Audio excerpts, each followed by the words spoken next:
It was supposed to be a normal day on The Price is Right. Then a college student dropped a Plinko chip and hit $10,000. She did it 2 more times. But before she could drop her 4th chip, everything went dark. A producer grabbed the chip midair and yelled, "The game is fixed!" The audience froze in shock. For 15 minutes, nobody spoke. This secret disaster nearly destroyed America's favorite game show forever, and CBS fought desperately to keep it hidden. In 1956, Bob Stewart was working at WRCA-TV in New York City. One day during lunch, he walked down 50th Street and saw a live auction on the sidewalk. The excitement of people bidding gave him an idea. What if there was a game show where people guessed prices? He called the idea The Auctioneer. Stewart was already experienced in TV and radio. He had worked at WNEW and NBC. Soon after, he ran into Monty Hall, who would later become a well-known host. Hall introduced Stewart to Goodson Todman Productions and asked, "You got any ideas?" That meeting led to The Price is Right. The show aired its first episode on NBC on November 26, 1956, with Bill Cullen as host. The pilot was a disaster. During filming, Cullen accidentally crashed into a wall because a stagehand missed a cue. NBC had already bought the show before seeing the pilot, which was common in the 1950s. After the accident, the network tried to cancel it and even offered money to drop it. But Stewart and Bill Todman refused. They believed in the show and forced NBC to keep their deal. It was a smart move. In the late 1950s, American game shows were in trouble. A cheating scandal broke out in 1958 when a Dotto contestant found a notebook with answers meant for another player. That moment sparked an investigation. Soon it was clear that several quiz shows were rigged. The most famous case was Charles Van Doren on 21, who had been coached and given answers in advance. By 1960, most big-money quiz shows were gone. Congressional hearings and new laws forced networks to clean up. But The Price is Right didn't go down with the rest. It started on NBC on November 26, 1956. The format was simple. Contestants guessed prices of everyday items without going over. There was no way to cheat. Bill Cullen hosted. Don Pardo announced. Viewers loved it. It grew fast, and by fall 1957, it had a primetime version. It also became the first game show broadcast in color. While others were pulled from the air, The Price is Right gained more trust. People saw it as honest. That made it even more popular during a time when audiences felt betrayed. In 1963, ratings dropped, and NBC canceled the show. ABC stepped in quickly. On September 9, 1963, the show moved to their network. They made some changes. Johnny Gilbert replaced Don Pardo. Celebrity guests joined the show and played for random audience members. But the core idea stayed the same. Guess the price. Don't go over. Behind the scenes, Lever Brothers, now Unilever, was the main sponsor. They used the show to promote products like Imperial Margarine, Whisk Detergent, and Handy Andy Cleaner. Their Dove Beauty Bar stood out. Contestants were given Dove bars every week, even if they didn't win. It was smart advertising. Dove grew into a major global brand. In 2022, the company reduced the bar size from 100 grams to 90, but kept prices the same or higher. Despite efforts to keep it fresh, the show's original run ended on September 3, 1965. The primetime version had already been canceled in 1964. The daytime version lasted 1 more year. One strange problem was how good viewers became at guessing prices. The Home Viewer Showcase invited people to send in their answers by mail. By 1959, one prize package had a 32-way perfect tie. Producers had to sort through sacks of mail and settle it by telegram and phone. It became too much to manage. After disappearing from television for 7 years, The Price is Right came back on September 4th, 1972. This time, it looked and felt completely different. CBS brought it back as The New Price is Right. They got rid of the old quiz format and built something fresh. Now the focus was on guessing the price of everyday items. The idea was simple. Contestants bid in whole dollars and couldn't go over the actual price. It started as a short 30-minute show with just 3 pricing games. But that was enough. It didn't take long for it to catch on. By June 1973, they dropped the word "new" from the title. The show had found its voice. It felt real. It felt fair. It was a game anyone could play. You didn't need to be smart or quick. You just needed to know what things cost. That's why it worked. At a time when people still remembered the game show cheating scandals of the 1950s, The Price is Right felt honest. The show also gave us something unforgettable. In 1972, announcer Johnny Olson shouted something that changed everything. He said, "Come on down." That simple phrase became part of American culture. Every time he said it, the audience lit up. People jumped from their seats, screamed, clapped, hugged strangers, and ran toward the stage. It was loud. It was chaotic. It was exciting. Over time, people started practicing their reactions at home. Some did cartwheels. Others danced or cried. In later years, the show even played old clips showing people being carried to the front or falling down in shock. All of it started with those 3 words. Then came another big change. On December 1st, 1975, the show doubled in length. Some reports say the move may have started as early as November 3rd, but either way, this was a big deal. CBS turned The Price is Right into a 1-hour show. That gave them room for 6 pricing games instead of 3. It also gave them time for something brand new, the Showcase Showdown. That's when the big wheel was introduced. The wheel had 20 segments. It went from 5 cents to exactly $1 in 5-cent steps. Contestants spun the wheel and tried to get as close as possible to $1 without going over. If they landed on exactly $1, they won a bonus. From December 1975 to June 1978, that bonus was $1,000. Later, the prize went up and extra bonus spins were added. The wheel was designed to build tension. The segments were measured and weighted just right. It looked like the dollar was always within reach, but still hard to get. It made those moments unforgettable. Bob Barker was the man who held it all together. He started hosting the show on September 4th, 1972. He stayed until June 15th, 2007. That's exactly 6,586 episodes. At first, he was also hosting Truth or Consequences, but The Price is Right became his life. In March 1988, after the death of executive producer Frank Wayne, Barker took on even more. He became the executive producer. He helped design games and even created The Price is Right $1 Million Spectacular, a special version of the show that aired in prime time. Barker also became known for something else.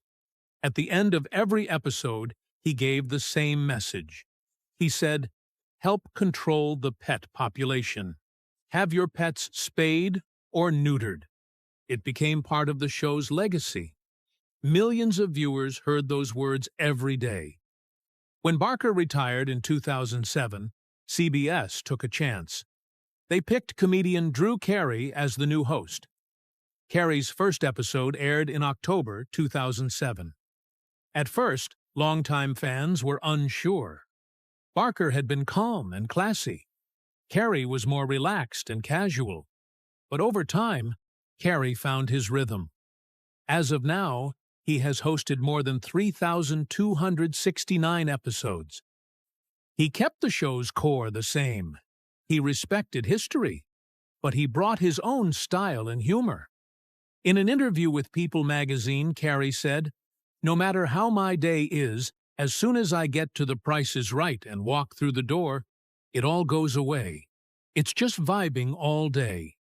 On July 22, 2008, something unbelievable happened on The Price is Right. A college student stepped up to play Plinko. She dropped her first chip and landed in the $10,000 slot. The crowd cheered. Her second chip did the same thing. Then her third chip also hit the $10,000 slot. That had never happened before. 3 perfect drops in a row.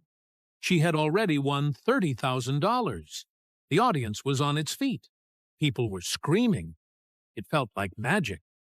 But just as she got ready to drop her fourth chip, the entire mood changed. A floor director ran onto the stage. He lunged forward and slapped the chip out of the air. Everyone froze. He leaned in close to Drew Carey and said, "The game is fixed." The contestant was quickly taken off the Plinko platform and told to sit at the foot of the stage. Drew walked off without saying a word. The curtain dropped. The studio lights went down. The announcer tried to calm the crowd, but admitted he didn't know what was happening. For about 15 minutes, the room sat in silence. No one understood why the game had stopped right in the middle of a historic moment. The truth was more strange than anyone expected. 2 weeks before that taping, the show had taken a break. During that break, the marketing team used the studio to film ads for The Price is Right video game. To make the commercial look exciting, they rigged the Plinko board. They used thin fishing lines on both sides of the $10,000 slot. These lines guided the chips to the center every time. It was a normal trick for ads. But when filming for the real show started again, no one removed the lines. No one noticed the board was still rigged. Not Drew, not the crew, not the stage managers. Nothing seemed strange until those 3 perfect $10,000 drops in a row. That kind of streak is almost impossible. The producers knew something had to be wrong. That's why they stopped the game in the middle of the taping. Thankfully, CBS Standards and Practices stepped in. They made the call to let the contestant keep her $30,000. That choice likely stopped a legal mess and kept the audience from turning against the show. The crew then removed the fishing lines and reshot the entire game. The contestant played Plinko again with all 5 chips. This time, she won $3,000. When the episode aired on December 5, 2008, viewers saw none of the chaos. Everything had been cleaned up. The final edit showed the reshot version. No one watching at home knew there had almost been a disaster. The story stayed hidden for years. Only the people in that studio knew how close The Price is Right came to a major scandal. But because the team acted fast and handled the problem well, the show was able to move forward. Drew Carey later talked about that day during a 2021 interview on Sirius XM. He said, "I'm going to jail. I'm losing my job. There's gonna be a scandal." He had only been hosting the show for a year after taking over from Bob Barker in 2007. He thought the show might be shut down. Game show rules are strict because of the quiz show scandals from the 1950s. Those events led to federal laws that banned any kind of game fixing. Drew knew right away this mistake could bring big trouble. But that wasn't the only scandal. For decades, Bob Barker was one of the most trusted faces on television. He hosted The Price is Right for 35 years and became a household name. But while audiences saw the charm and excitement on screen, something very different was happening behind the scenes. Starting in the 1990s, women who worked on the show began to speak out. What they described was a workplace filled with harassment, discrimination, and fear. In 1994, model Diane Parkinson filed an $8 million lawsuit against Barker.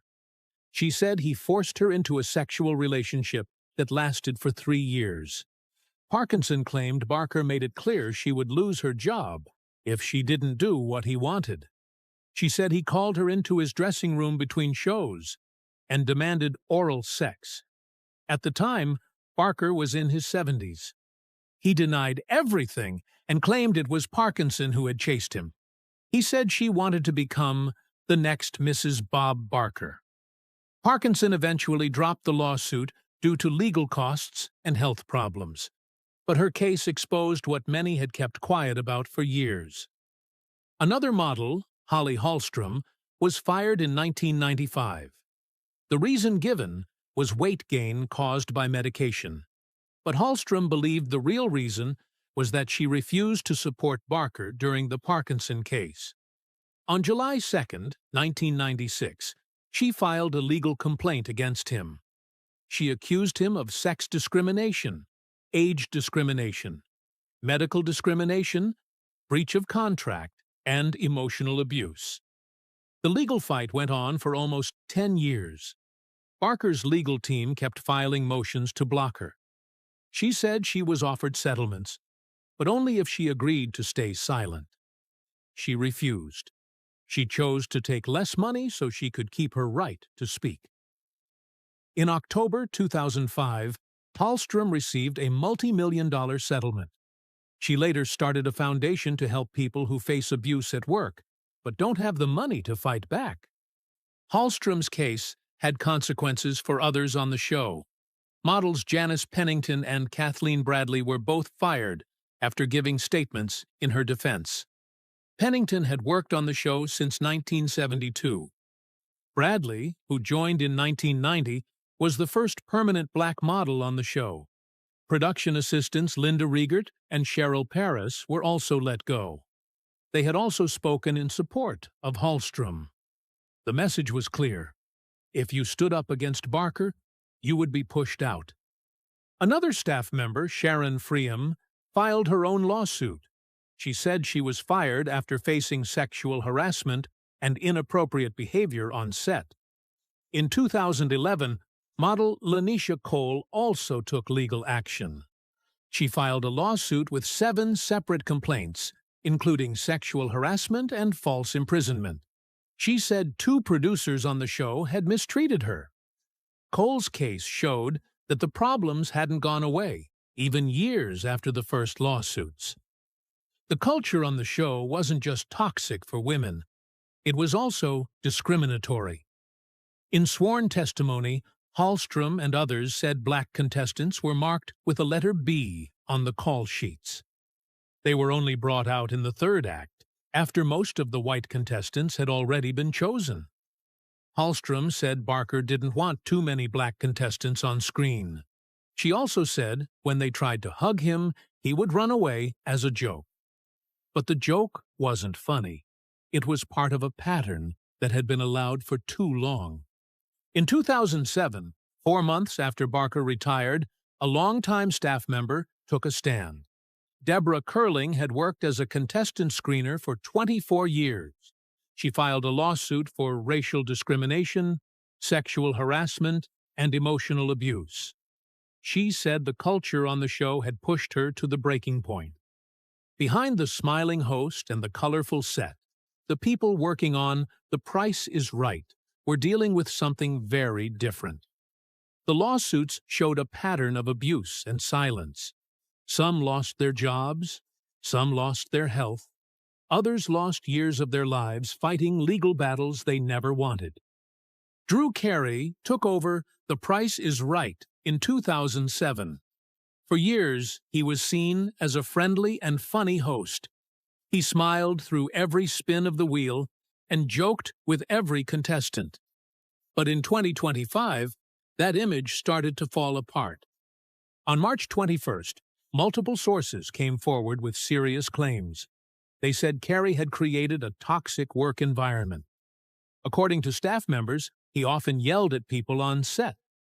Sometimes it happened during tapings. Other times it happened in private. At least 7 crew members were thinking about legal action. They said this behavior had been happening for months. Behind the scenes, things were tense. Production staff said Carey's mood started to shift in late 2024. Some days he was upbeat and friendly. The next day, he might be distant or angry without warning. In February 2025, he walked off set in the middle of filming. The break lasted 45 minutes and caused delays. Contestants were already selected and waiting. After that day, staff started using silent cues to warn each other about Carey's mood. 3 longtime crew members left in early 2025. Each of them said it was because the workplace had become hostile. Even the show itself began to feel off. On December 12, 2024, one episode stood out for all the wrong reasons. It quickly went viral online. 2 contestants on Bidders Row gave the exact same bid. One person guessed $1,000, as if that were a real amount. During Safecrackers, a contestant couldn't follow the basic rules. Carey had to explain them more than once. After winning a television, she asked, "Oh, I did? Where is it?" Another contestant on Pushover ignored the crowd and pushed every block off the stand. No one could believe it. Only one person named Linda managed to win her pricing game. That episode reached over 2.3 million views on YouTube in just 2 days. Then came February 2025. In one episode, the show asked contestants to guess the price of an iPhone 6. The first person said $7,500. The second guessed $7,501. The actual price was $1,969. The crowd gasped. Carey looked at the camera and said, "I hope the marketing people at Apple are watching this." The audience laughed, but the internet had mixed reactions. Some thought it was funny. Others felt Carey went too far. They didn't like seeing the host make fun of contestants on national TV. That clip hit over 300,000 views in just 24 hours. A smaller controversy happened on November 20th, 2024. A contestant named Agnes was playing Line M Up. She had to arrange numbers to win a car. After her first guess, Carey said, "You have to change this to a 2 because the 4 is wrong." Then the crowd began shouting. Carey told her, "They want you to make this a 0. When she asked if that was right, he repeated it. Agnes made the change and won. One fan later accused Carey of helping too much. CBS didn't say anything about the moment, but people on the crew said it wasn't against the rules. Hosts are not supposed to guide players, but there's no rule about repeating what the audience says. On October 23, 2024, The Price is Right aired what fans quickly called one of its worst showcase rounds in years. The 2 finalists, Anissa and Luis, had made it all the way to the end. But when the curtain lifted, what they saw didn't match the moment. The first showcase offered trips to New Orleans, Iceland, and Ireland. Nice destinations on their own, but longtime viewers noticed something missing. No beach, no tropical paradise, not even a luxury resort. The second showcase didn't help either. It included a set of diamond jewelry, a sound system, and a Mitsubishi Mirage. That car, according to fans online, was the cheapest ever featured on the show. Anissa looked crushed on camera. And it wasn't just her. Social media exploded. Viewers accused the producers of cutting corners, trying to save money ahead of the show's 10,000th episode in February 2025. Some called it a betrayal of the game's legacy. Others just called it lazy. Either way, the damage was done. The showcase had let people down. That wasn't the only controversy that season. In another episode, longtime announcer Rich Fields made a simple mistake. While describing a prize package, He called an HP computer a Dell. Harmless, right? Not on this show. The Price is Right has a strict rule. If a prize is described incorrectly, the contestant gets whatever was announced, not what was actually shown. That one word slip cost the show thousands of dollars, and it came with a twist. The contestant had overbid by nearly $5,000. Under normal rules, that would have disqualified them. But because of the error, the prize had to be awarded anyway. This wasn't just a fluke. It showed how tightly the show operates. Every word, every product, every price, everything has to